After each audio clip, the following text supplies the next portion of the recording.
मित्रों, आज जब भारत आज़ाद हुआ था तो उस समय भारत तमाम अभावों के बावजूद विश्व की छठवीं सतवीं बड़ी अर्थव्यवस्था के रूप में माना जाता था। भारत को आज़ादी मिलने के समय और उसके बाद भी कई देश आज़ाद हुए, पर वहाँ नए युग की शुरुआत हुई और वे सभी अर्थव्यवस्था के मामले में भारत से काफ़ी पीछे थे।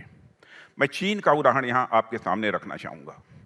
जब 1949 में चीन में क्रांति हुई और नई व्यवस्था बनी तो उनका जीडीपी भारत से कम था। भारत और चीन 1980 तक साथ साथ कदम ताल करते रहे और चीन में साम्यवादी सोच हावी थी तो भारत में समाजवादी सोच उस समय हावी थी। इस दौरान भारत की अर्थव्यवस्था छठवीं सतवीं पावदान तो छोड़िए, दुनिया की टॉप 10 अर्थव्यवस्थाओं की गिनती से भी बाहर हो गई। 80 के दशक में चीन ने करवट ली और कई बड़े आर्थिक सुधारों की चीन ने शुरुआत की और 1991 में हमारे यहाँ भी आर्थिक सुधारों का दौर प्रारंभ हुआ, मगर चीन ने कम समय में इतनी लंबी छलांग लगाई कि भारत ही नहीं, अमेरिका को छोड़कर वह दुनिया के सभी देशों को विकास की रफ्तार में उसने पीछे छोड़ दिया। दुनिया की टॉप 10 अर्थव्यवस्थाओं की गिनती में भारत की वापसी 21वीं शताब्दी में होती है, मगर भारत के सामर्थ्य और जन आकांक्षाओं के अनुरूप जिस तरह का विकास भारत में होना चाहिए था वह नहीं हो रहा था। फिर साल 2014 का समय आता है और भारत की जनता बड़े भरोसे और विश्वास के साथ नरेंद्र मोदी को भारत का प्रधानमंत्री बनाती है। जब ये प्रधानमंत्री बने थे तो देश दुनिया की 9वीं सबसे बड़ी अर्थव्यवस्था और हमारी इकॉनमी की साइज हुआ करती थी वह करीब $2 ट्रिलियन के आसपास थी और आज मोदी जी को 8.5 साल का समय बीत चुका है और भारत की अर्थव्यवस्था $3.5 ट्रिलियन के आकार के साथ दुनिया के 5वें नंबर की अर्थव्यवस्था बन गई है। और मैं कह सकता हूं कि आज हमारी फास्टेस्ट ग्रोइंग लार्ज इकॉनमी है भारत की। यह भी हम सभी के लिए गौरव का विषय है। याद कीजिए 2013 का वह समय जब विश्व प्रसिद्ध इन्वेस्टमेंट फर्म मॉर्गन स्टैनले ने एक शब्द की रचना की थी।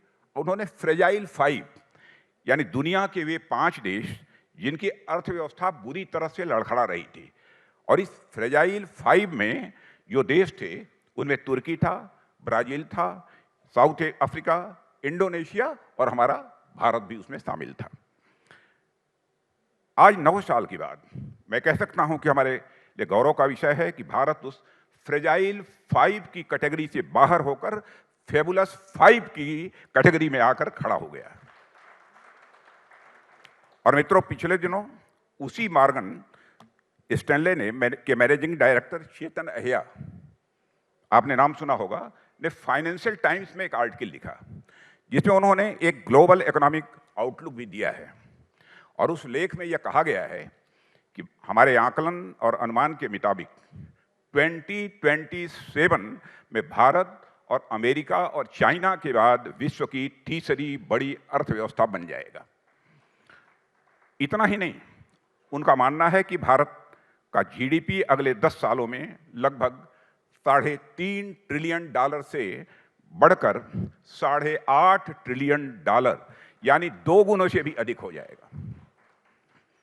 मित्रों, इससे साफ होता है कि आज भारत 2013-14 की निराशा और अंधकार के माहौल को बहुत पीछे छोड़कर पूरी दुनिया के लिए एक आशा और विश्वास का वह केंद्र बन गया है।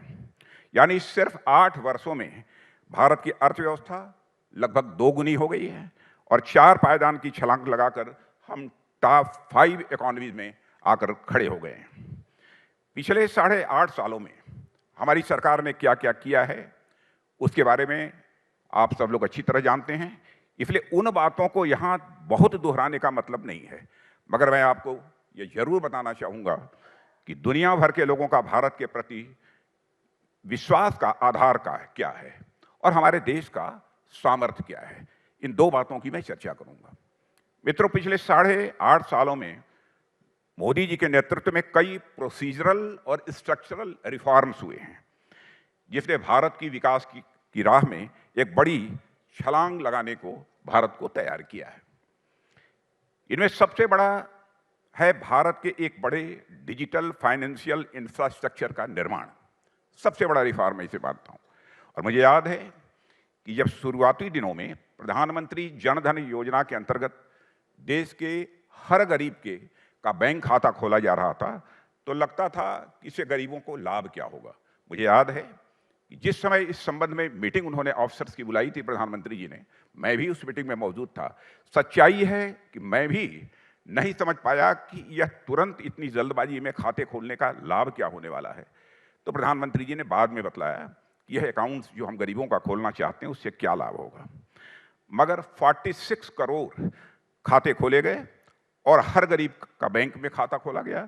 बैंक खाते को आधार और मोबाइल से भी लिंक किया गया और एक ऐसी ट्रांसपेरेंट व्यवस्था बन गई जिससे गरीबों के साथ उनकी सब्सिडी और राहत में होने वाला भ्रष्टाचार वह समाप्त हो गया और पैसे की जो बचत हुई वह तो अलग से हुई है। जनधन, आधार और मोबाइल यानी जैम की त्रिमूर्ति ने देश में डिजिटल इकोनॉमी को एक ऐसी मजबूती दी है कि दुनिया आज भारत के ऊपर आश्चर्य कर रही है। आज भारत को डिजिटाइजेशन की रफ्तार 30% से, भारत की डिजिटाइजेशन की रफ्तार 30% से अधिक है, जो बहुत ही विकसित और उभरती हुई अर्थव्यवस्थाएं हैं उनसे भी ये कहीं अधिक है। और मैं ये कहूं कि चीन से 4 गुना डिजिटल ट्रांजैक्शन यदि कहीं हो रहा है तो हमारे देश भारत में हो रहा है, तो यह कहना भी अतिशयोक्तिपूर्ण नहीं होगा।